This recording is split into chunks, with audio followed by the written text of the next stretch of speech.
समाप्त कला परे आम पुराणा गिरजाघर भग्न करी नूतन भाव में गोटे पक्का गिरजाघर करने स्थिर कर आज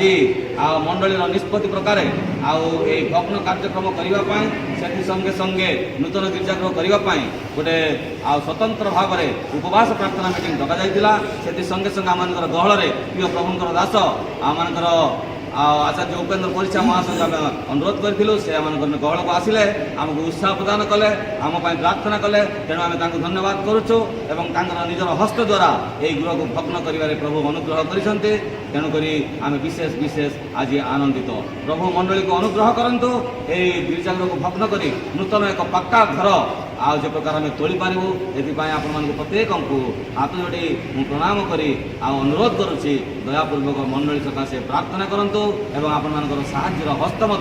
बढ़ाई प्रभुंर आशीर्वाद अंश धन्यवाद समस्त को नमस्कार।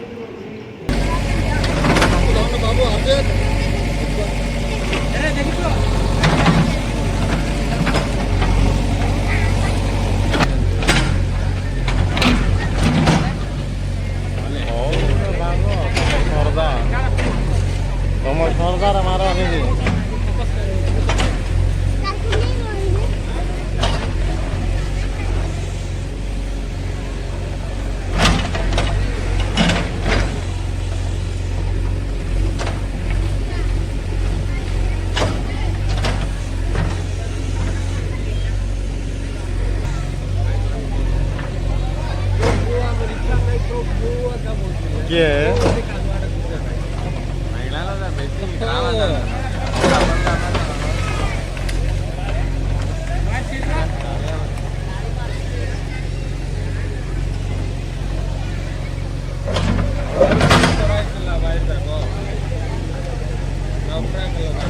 जाए भल थिला वायर जगह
प्रत्येक को नमस्कार ज्ञापन करे समस्त को नमस्कार।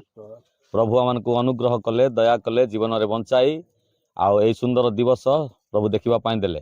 आज आम शताब्दी रायगढ़ बाप्टिस्ट मंडली समस्त परिवार मध्यरु आम एकत्र समवेत हो मौखिक भाव में गोटे आलोचना करी प्रत्येक गृह को आम परिदर्शन करूँ जे आसंता फेब्रुआरी मास 13 तारीख शुक्रवार दिन संध्या 3 घंटा समय एक सर्वसाधारण बैठक अनुष्ठित करा एवं उक्त सर्वसाधारण बैठक में आमर शताब्दी रायगढ़ बाप्टिस्ट नूतन गिरजागृह निर्माण कार्यक्रम करने एक कमिटी गठन करा कमिटी गठन कलापर आम स्वतंत्र भाव में उपवास प्रार्थना मीटिंग करी आम गिरजागृह निमंते आम